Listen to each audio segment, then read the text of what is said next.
Reuse content reused content. ಈಗ channel monetise ಆಗೋದು ಕಡಿಮೆ ಆಗಿದೆ, ರೀಯೂಸ್ ಕಂಟೆಂಟ್ ಬರೋದು ಜಾಸ್ತಿ ಆಗಿದೆ. ನನಗೆ ಬರುವಂತಹ ಡಿಎಂ ನಲ್ಲಿ 10 ಜನರಲ್ಲಿ 8 ಜನರ ಪ್ರಾಬ್ಲಮ್ ಇರೋದೇ ರೀಯೂಸ್ ಕಂಟೆಂಟ್. ನೋಡಿ, ನಿಮ್ಮ ಚಾನಲ್ ನಲ್ಲಿ ರೀಯೂಸ್ ಕಂಟೆಂಟ್ ಬಂದ್ರೆ ಅದು ಯಾಕೆ ಬಂದಿದೆ ಅಂತ ಯೂಟ್ಯೂಬ್ ಅವರು ತಮ್ಮಿಂದಾನೆ ತಿಳಿಸಿದ್ರೆ ಏನು ಪ್ರಾಬ್ಲಮ್ ಇರಲ್ಲ. ಬಟ್ ಇಲ್ಲಿ ಪ್ರಾಬ್ಲಮ್ ಆಕ್ಚುಲಿ ಅದೇ ಇರೋದು. ನಿಮ್ಮ ಯಾವ ವಿಡಿಯೋದಲ್ಲಿ ರೀಯೂಸ್ ಕಂಟೆಂಟ್ ಬಂದಿದೆ, ಯಾವ ವಿಡಿಯೋದಲ್ಲಿ ಪ್ರಾಬ್ಲಮ್ ಇದೆ ಅಂತ ಯೂಟ್ಯೂಬ್ ಅವರು ಕ್ಲಿಯರ್ ಆಗಿ ತಿಳಿಸಲ್ಲ. ಅದನ್ನ ನೀವೇ ಫೈಂಡ್ ಔಟ್ ಮಾಡಿ ಸಾರ್ಟ್ ಮಾಡಬೇಕಾಗುತ್ತೆ. ಸೊ ಯಾವ ವಿಡಿಯೋಸ್ ಇಂದ ರೀಯೂಸ್ ಕಂಟೆಂಟ್ ಬಂದಿದೆ ಅಂತ ನೋಡೋದು ಹೇಗೆ ಅಂತ ನಾನು ಆಲ್ರೆಡಿ ವಿಡಿಯೋ ಮಾಡಿದ್ದೀನಿ. ಸೊ ಅದ್ರ ಬಗ್ಗೆ ಮತ್ತೆ ಈ ವಿಡಿಯೋದಲ್ಲಿ ಡೀಟೇಲ್ ಆಗಿ ತಿಳಿಸಕ್ ಹೋದ್ರೆ ವಿಡಿಯೋ ಲೆಂತ್ ತುಂಬಾನೇ ಜಾಸ್ತಿ ಆಗುತ್ತೆ. ಸೊ ಈ ಒಂದು ವಿಡಿಯೋದಲ್ಲಿ ನೀವೇನಾದ್ರೂ ನಿಮ್ಮ ಚಾನೆಲ್ ನಲ್ಲಿ ಈ 5 ರೀತಿಯ ಕಂಟೆಂಟ್ ಹಾಕ್ತಾ ಇದ್ರೆ ಅಥವಾ ಮುಂದೆ ಹಾಕ್ಬೇಕಂತ ಯೋಚನೆ ಮಾಡ್ಕೊಂಡಿದ್ರೆ ನಿಮ್ಮ ಚಾನೆಲ್ ಮೇಲೆ ರೀಯೂಸ್ ಕಂಟೆಂಟ್ ಅಂತ ಬರುತ್ತೆ. ಮುಂದೆ ಚಾನೆಲ್ ಮಾನಿಟೈಸ್ ಅಂತೂ ಆಗಲ್ಲ, ಅದಂತೂ ಪಕ್ಕ. ಸೊ ಯಾವ ರೀತಿಯ ಕಂಟೆಂಟ್ ಹಾಕಿದ್ರೆ ಚಾನೆಲ್ ನಲ್ಲಿ ರೀಯೂಸ್ ಕಂಟೆಂಟ್ ಬರುತ್ತೆ, ಎಲ್ಲಾ ಡೀಟೇಲ್ಸ್ ನ ಈ ಒಂದು ವಿಡಿಯೋದಲ್ಲಿ ನಿಮ್ಗೆ ತಿಳಿಸ್ಕೊಡ್ತೀನಿ. ಸೊ ವಿಡಿಯೋನ ಎಲ್ಲೂ ಸ್ಕಿಪ್ ಮಾಡದೆ ಕೊನೆ ತನಕ ನೋಡಿ, ಯಾಕಂದ್ರೆ ಈಗಲೇ ವಿಡಿಯೋ ನೋಡದೆ ಹೋದ್ರೆ ಏನು ಪ್ರಾಬ್ಲಮ್ ಇಲ್ಲ. ಬಟ್ ಅರ್ಧ ವಿಡಿಯೋ ನೋಡಿ ನನ್ಗೆಲ್ಲ ಗೊತ್ತಿದೆ ಅಂತ ಯೂಟ್ಯೂಬ್ ನಲ್ಲಿ ವಿಡಿಯೋ ಹಾಕೋದನ್ನ ಸ್ಟಾರ್ಟ್ ಮಾಡಿ ಮುಂದೆ ಹೋಗಿ ಚಾನಲ್ಗೆ ಪ್ರಾಬ್ಲಮ್ ಆದ್ರೆ ಚಾನಲ್ ಅಂತೂ ಮಾನಿಟೈಸ್ ಆಗಲ್ಲ. ಈ ರೀತಿಯ ನೋಟಿಫಿಕೇಶನ್ ಕೂಡ ನಿಮ್ಗೆ ಬರೋದಂತೂ ಪಕ್ಕ. ಅಷ್ಟೊಂದು ಚಾನಲ್ ಬಿಲ್ಡ್ ಮಾಡಕ್ಕೆ ಎಫರ್ಟ್ ನ ಹಾಕಿರ್ತೀರಾ, ಈ ಒಂದು 5 ನಿಮಿಷ ಕೊಟ್ಟು ವಿಡಿಯೋನ ಕಂಪ್ಲೀಟ್ ಆಗಿ ನೋಡಿ, ಮುಂದೆ ನಿಮ್ಗೇನೆ ತುಂಬಾ ಹೆಲ್ಪ್ ಆಗುತ್ತೆ. ನಿಮ್ಗಿಲ್ಲೇ ಅನ್ಸ್ತಿರ್ಬೋದು ಇವನೇನ್ ಇಷ್ಟೊಂದು ಹೇಳ್ತಿದ್ದಾನೆ, ಇವನ್ಗೇನೆಲ್ಲ ಗೊತ್ತಿದೆನಾ ಅಂತ. ನೋಡಿ, ನನಗೆ ಆಲ್ಮೋಸ್ಟ್ 100+ ಇನ್ಸ್ಟಾದಲ್ಲಿ ಡಿಎಮ್ಸ್ ಗಳು ಬಂದಿದೆ. ಅದರಲ್ಲಿ 99% ಜನಕ್ಕೆ ನಾನು ಆಲ್ರೆಡಿ ರಿಪ್ಲೈ ಮಾಡಿ ಕೂಡ ಸೊಲ್ಯೂಷನ್ ಹೇಳಿದ್ದೀನಿ. ಇವನ್ ಅವರ ಚಾನೆಲ್ ನಲ್ಲಿ ಏನೇನ್ ಇಂಪ್ರೂವ್ಮೆಂಟ್ ಮಾಡ್ಕೋಬೇಕು, ರೀಯೂಸ್ ಕಂಟೆಂಟ್ ಬಂದ್ರೆ ಏನೆಲ್ಲ ಸ್ಟೆಪ್ಸ್ ಇದೆ ಎಲ್ಲ ತಿಳಿಸಿದ ಮೇಲೆ ಅವರ ಚಾನೆಲ್ ಕೂಡ ಅಲ್ಲಿ ಮಾನಿಟೈಸ್ ಆಗಿದೆ. ಸೊ ನನ್ನಿಂದ 100% ಸೊಲ್ಯೂಷನ್ ಸಿಕ್ಕಿಲ್ಲ ಅಂದ್ರೂ ಅಟ್ಲೀಸ್ಟ್ ನಿಮ್ಮ ಚಾನೆಲ್ ಮಾನಿಟೈಸ್ ಆಗುವವರೆಗಾದ್ರೂ ಹೆಲ್ಪ್ ಆಗೇ ಆಗುತ್ತೆ. ಸೊ ಹೇಳೋದೆಲ್ಲ ಪಾಯಿಂಟ್ಸ್ ನ ನಿಮ್ಮ ಚಾನೆಲ್ ನಲ್ಲೂ ಅಪ್ಲೈ ಮಾಡ್ಕೊಳ್ಳಿ, ಮುಂದೆ ಮಾನಿಟೈಸ್ ಆಗಕ್ಕೂ ಯಾವುದೇ ಪ್ರಾಬ್ಲಮ್ ಆಗಲ್ಲ. ಓಕೆ, ಈಗ ಮ್ಯಾಟರ್ ಗೆ ಬರೋಣ. ಫಸ್ಟ್ ಸ್ಟೆಪ್ ಬಂದು ವಿಡಿಯೋನ ಶೂಟ್ ಮಾಡಿ ಅಪ್ಲೋಡ್ ಮಾಡೋದು. ಈ ರೀತಿಯ ವಿಡಿಯೋ ಅಪ್ಲೋಡ್ ಮಾಡಕ್ಕೆ ಜಾಸ್ತಿ ಏನ್ ಎಫರ್ಟ್ ಬೇಕಾಗಲ್ಲ. ಎಲ್ಲಾದ್ರೂ ಜಾತ್ರೆಯಲ್ಲಿ ಹೋದ್ರೆ ಅಥವಾ ಎಲ್ಲಾದ್ರೂ ಟ್ರಾವೆಲ್ ಮಾಡ್ತಿದ್ರೆ ಅಲ್ಲಿ ನಿಮ್ಮ ಮೊಬೈಲ್ ಫೋನ್ ಅಲ್ಲೋ ಅಥವಾ ಕ್ಯಾಮ್ರಾದಲ್ಲೋ ವಿಡಿಯೋನ ಶೂಟ್ ಮಾಡೋದು, ಅದರಲ್ಲಿ ಟ್ರಾನ್ಸಿಷನ್ ಹಾಗೂ ಟೆಕ್ಸ್ಟ್ ನ ಹಾಕಿ ಡೈರೆಕ್ಟ್ ಆಗಿ ಯೂಟ್ಯೂಬ್ ಅಲ್ಲಿ ಅಪ್ಲೋಡ್ ಮಾಡ್ಬಿಡೋದು. ಅದರಲ್ಲಿ ವಾಯ್ಸ್ ಓವರ್ ಇರಲ್ಲ, ಕಾಮೆಂಟ್ರಿ ಇರಲ್ಲ.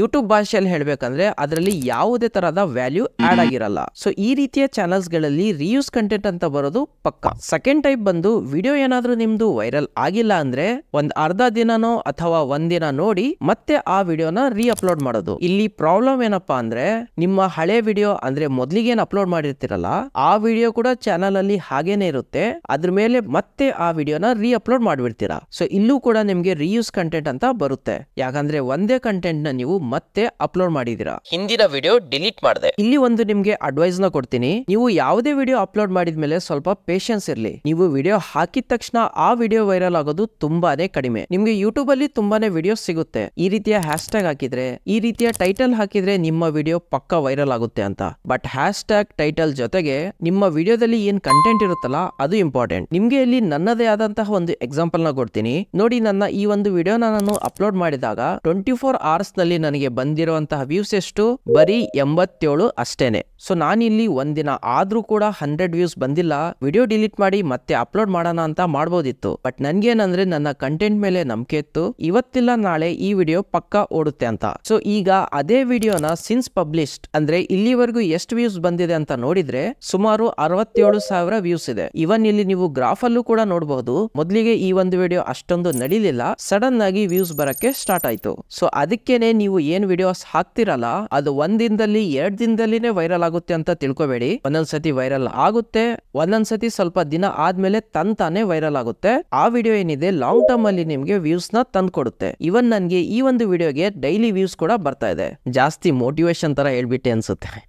ಸೊ ಟಿಪಿಕಲಿ ಪದೇ ಪದೇ ವಿಡಿಯೋಸ್ ನ ಡಿಲೀಟ್ ಮಾಡಿ ಅಪ್ಲೋಡ್ ಮಾಡಕ್ ಹೋಗ್ಬೇಡಿ. ಫಸ್ಟ್ ಟೈಮ್ ಅಲ್ಲೇ ವಿಡಿಯೋನ ಸರಿಯಾಗಿ ಟೈಟಲ್ ಹಾಗೂ ಡಿಸ್ಕ್ರಿಪ್ಷನ್ ಹಾಕಿ ಅಪ್ಲೋಡ್ ಮಾಡ್ಬಿಡಿ. ಕಂಟೆಂಟ್ ಚೆನ್ನಾಗಿದ್ರೆ ವ್ಯೂಸ್ ತಂತಾನೆ ಬರುತ್ತೆ. ಟೈಪ್ 3 ಬಂದು ಬೇರೆಯವರ ವೈರಲ್ ವಿಡಿಯೋಸ್ ಮೇಲೆ ನಿಮ್ಮ ಗ್ರೀನ್ ಸ್ಕ್ರೀನ್ ವಿಡಿಯೋನ ಹಾಕೋದು. ಇದನ್ನ ಡೀಟೇಲ್ ಆಗಿ ಹೇಳ್ಬೇಕಂದ್ರೆ ಯಾವ್ದಾದ್ರು ವೈರಲ್ ವಿಡಿಯೋಸ್ ಇರುತ್ತಲ್ಲ, ಎಸ್ಪೆಷಲಿ ಶಾರ್ಟ್ಸ್ ಅಲ್ಲಿ ಆ ವಿಡಿಯೋಸ್ ಮೇಲೆ ನಿಮ್ಮದೇ ಆದಂತಹ ಗ್ರೀನ್ ಸ್ಕ್ರೀನ್ ವಿಡಿಯೋ ಅಥವಾ ಇಮೇಜ್ ನ ವಿಡಿಯೋ ಕೊನೆಯಲ್ಲಿ ಚಿಕ್ಕದಾಗಿ ಹಾಕ್ಬಿಡ್ತೀರಾ. ಅದಕ್ಕೆ ಯಾವುದೇ ವಾಯ್ಸ್ ಓವರ್ ಕೊಡಲ್ಲ, ಅದರಲ್ಲಿ ನಿಮ್ಮ ಯಾವುದೇ ವ್ಯಾಲ್ಯೂನ ಆಡ್ ಕೂಡ ಮಾಡಲ್ಲ. ಜಸ್ಟ್ ವಿಡಿಯೋನ ಅಪ್ಲೋಡ್ ಮಾಡ್ಬಿಡೋದು. ಹೇಗೂ ಆ ವಿಡಿಯೋ ವೈರಲ್ ಆಗಿದೆ, ನಿಮ್ ವಿಡಿಯೋ ಕೂಡ ವೈರಲ್ ಆಗುತ್ತೆ ಅಂತ ಬಿಟ್ಬಿಡೋದು. ಇದರಲ್ಲಿ ಅಡ್ವಾಂಟೇಜ್ ಏನಂದ್ರೆ ಆ ವಿಡಿಯೋದಲ್ಲೂ ಕೂಡ ನಿಮ್ಗೆ ಒಳ್ಳೆ ವ್ಯೂಸ್ ಬರುತ್ತೆ, ಥೌಸಂಡ್ಸ್ ಇರ್ಲಿ ಮಿಲಿಯನ್ಸ್ ಅಲ್ಲೂ ವ್ಯೂಸ್ ಬರುತ್ತೆ. ಬಟ್ ಚಾನಲ್ ಮಾನಿಟೈಸ್ ಆಗುವಾಗ ತೊಂದರೆ ಆಗುತ್ತೆ, ರೀಯೂಸ್ ಕಂಟೆಂಟ್ ಅಂತ ಬಂದ್ಬಿಡುತ್ತೆ. ಸೊ ಈ ರೀತಿಯ ಗ್ರೀನ್ ಸ್ಕ್ರೀನ್ ಇಮೇಜ್ ಅಥವಾ ವಿಡಿಯೋನ ಹಾಕೋ ಬದಲು ಆ ವಿಡಿಯೋ ಮೇಲೆ ನಿಮ್ಮದೇ ಆದಂತಹ ರಿಯಾಕ್ಷನ್ ನ ಕೊಡಿ. ಅಂದ್ರೆ ಯಾವ್ದಾದ್ರು ವಿಡಿಯೋ ನಡೀತಿದೆ ಅಂದ್ರೆ ಅದನ್ನ ಎಕ್ಸ್ಪ್ಲೇನ್ ಮಾಡೋದು, ಅದರಲ್ಲಿ ಏನ್ ನಡೀತಿದೆ ಅಂತ ಹೇಳೋದು. ನೀವು ಯಾವುದೇ ಮೂವಿ ಅಥವಾ ಸೀರಿಯಲ್ ಕ್ಲಿಪ್ ನ ಹಾಕ್ತಾ ಇದ್ರೆ ಅದ್ರ ಬಗ್ಗೆ ರಿಯಾಕ್ಷನ್ ನ ಕೊಡೋದು ಅಥವಾ ಅದ್ರ ಬಗ್ಗೆ ಎಕ್ಸ್ಪ್ಲೇನ್ ಮಾಡೋದು. ಈ ರೀತಿಯ ಕಂಟೆಂಟ್ ನ ನೀವೇನಾದ್ರೂ ಹಾಕಿದ್ರೆ ಅವಾಗ ಯೂಟ್ಯೂಬ್ ಅವರು ನೀವು ನಿಮ್ಮದೇ ಆದಂತಹ ವ್ಯಾಲ್ಯೂನ ವಿಡಿಯೋದಲ್ಲಿ ಆಡ್ ಮಾಡ್ತಿದ್ದೀರಾ, ಆ ಬೇರೆ ವಿಡಿಯೋಸ್ ಏನಿದೆ ಅದು ಬರೀ ನೀವು ರೆಫರೆನ್ಸ್ ಗೆ ಯೂಸ್ ಮಾಡಿ ನಿಮ್ಮದೇ ಆದಂತಹ ವ್ಯಾಲ್ಯೂನ ನೀವು ವಿಡಿಯೋಸ್ ನಲ್ಲಿ ಹಾಕ್ತಿದ್ರ ಅಂತ ನಿಮ್ಮ ವಿಡಿಯೋಸ್ಗೆ ಮುಂದೆ ಯಾವುದೇ ತರಹದ ಪ್ರಾಬ್ಲಮ್ ಆಗಲ್ಲ. ಟೈಪ್ 4 AI ಗೆ ನಿಮ್ಮ ವಿಡಿಯೋ ಸ್ಕ್ರಿಪ್ಟ್ ನ ಕೊಟ್ಟು ಅದರಿಂದಾನೇ ಆ ವಿಡಿಯೋ ಸ್ಕ್ರಿಪ್ಟ್ ನ ಓದಿಸಿ ಆ ವಿಡಿಯೋನ ಡೌನ್ಲೋಡ್ ಮಾಡಿ ಡೈರೆಕ್ಟ್ ಆಗಿ ಯೂಟ್ಯೂಬ್ ಗೆ ಅಪ್ಲೋಡ್ ಮಾಡಿಬಿಡೋದು. ಎಷ್ಟು ಸಿಂಪಲ್ ನೋಡಿ. ಸ್ಕ್ರಿಪ್ಟ್ ಕೂಡ ನಿಮ್ಗೆ ಗೂಗಲ್ ಇಂದ ಸಿಗುತ್ತೆ. ಈಗಂತೂ ತುಂಬಾನೇ AI ವೆಬ್ಸೈಟ್ ಇದೆ, ಅದರಲ್ಲಿ ಫ್ರೀ ವಾಯ್ಸ್ ಕೂಡ ನಿಮ್ಗೆ ಸಿಗುತ್ತೆ. ಇಲ್ಲಿ ನಿಮ್ ಕೆಲಸ ಏನಪ್ಪಾ ಅಂದ್ರೆ ಅದನ್ನ ಡೌನ್ಲೋಡ್ ಮಾಡಿ ಅಪ್ಲೋಡ್ ಮಾಡೋದಷ್ಟೇ. ಅದಾದ್ಮೇಲೆ ರೀಯೂಸ್ ಕಂಟೆಂಟ್ ಬಂದಾಗ ಆ ವಿಡಿಯೋಸ್ ನ ಡಿಲೀಟ್ ಮಾಡೋದಷ್ಟೇ.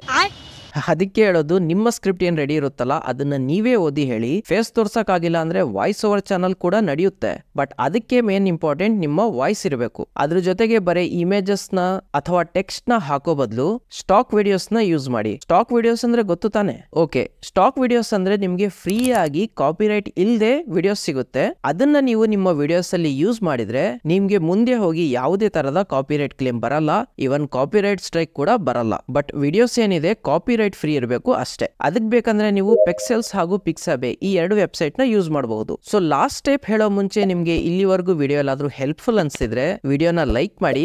ನಿಮ್ಮ ಒಂದು ಲೈಕ್ ನನ್ಗೂ ಕೂಡ ತುಂಬಾ ಹೆಲ್ಪ್ ಆಗುತ್ತೆ. ಸರಿ, ಟೈಪ್ 5 ಬಂದು ತುಂಬಾನೇ ಕಾಮನ್ ಮಿಸ್ಟೇಕ್. ನಾನ್ ಕಾಪಿರೈಟೆಡ್ ಬ್ಯಾಕ್ ಗ್ರೌಂಡ್ ಮ್ಯೂಸಿಕ್ ನ ತಗೊಳ್ಳೋದು, ಮ್ಯೂಸಿಕ್ ತುಂಬಾನೇ ಚೆನ್ನಾಗಿದೆ ಅಂತ ಸೇಮ್ ಮ್ಯೂಸಿಕ್ ನ ಎಲ್ಲಾ ವಿಡಿಯೋಸ್ ಅಲ್ಲಿ ಯೂಸ್ ಮಾಡೋದು. ಅದ್ರಲ್ಲೂ ಇನ್ನು ಪ್ಲಸ್ ಪಾಯಿಂಟ್ ಏನಪ್ಪಾ ಅಂದ್ರೆ ವಿಡಿಯೋಸ್ ನಲ್ಲಿ ಯಾವುದೇ ತರದ ವಾಯ್ಸ್ ಓವರ್ ಇರಲ್ಲ, ಕಾಮೆಂಟ್ರಿ ಇರಲ್ಲ, ರಿಯಾಕ್ಷನ್ ಇರಲ್ಲ.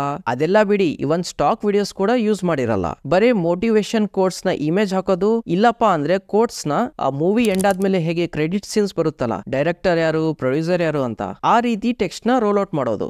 ಈ ರೀತಿಯ ಚಾನಲ್ಸ್ ಕೂಡ ರೀಯೂಸ್ ಕಂಟೆಂಟ್ ಅಲ್ಲಿ ಬರುತ್ತೆ. ಯಾಕಂದ್ರೆ ಅಲ್ಲಿ ನೀವು ನಿಮ್ಮದೇ ಯಾವುದೇ ವ್ಯಾಲ್ಯೂನ ಆಡ್ ಮಾಡಿಲ್ಲ. ಅದೇ ನೀವೇನಾದ್ರೂ ವಾಯ್ಸ್ ಓವರ್ ಆಡ್ ಮಾಡಿದ್ರೆ ಅಲ್ಲಿ ವಿಡಿಯೋಗೆ ವ್ಯಾಲ್ಯೂ ಆಡ್ ಮಾಡ್ದಂಗ ಆಗುತ್ತೆ.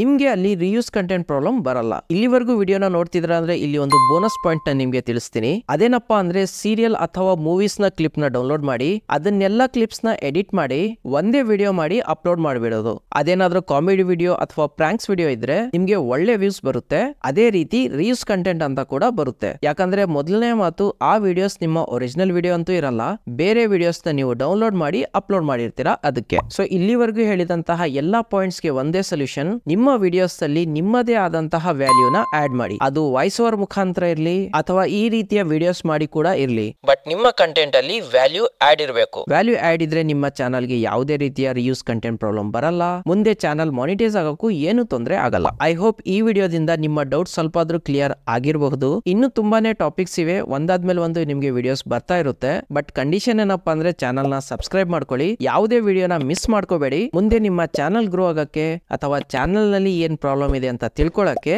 ವಿಡಿಯೋಸ್ ತುಂಬಾನೇ ಹೆಲ್ಪ್ ಆಗುತ್ತೆ. ಬಾಕಿ ಇನ್ನೂ ಡೌಟ್ ಇದೆ, ಅದು ಕ್ಲಿಯರ್ ಆಗಿಲ್ಲ ಅಂದ್ರೆ ಬೇಕಾದ್ರೆ ನೀವು ನನಗೆ ಇನ್ಸ್ಟಾಗ್ರಾಮ್ ಅಲ್ಲಿ ಕನೆಕ್ಟ್ ಆಗಬಹುದು. ಸಿಗೋಣ ಮುಂದಿನ ವಿಡಿಯೋದಲ್ಲಿ ಒಂದು ಹೊಸ ಇನ್ಫಾರ್ಮೇಟಿವ್ ವಿಡಿಯೋ ಜೊತೆ. ಅಲ್ಲಿಯವರೆಗೂ ಟೇಕ್ ಕೇರ್.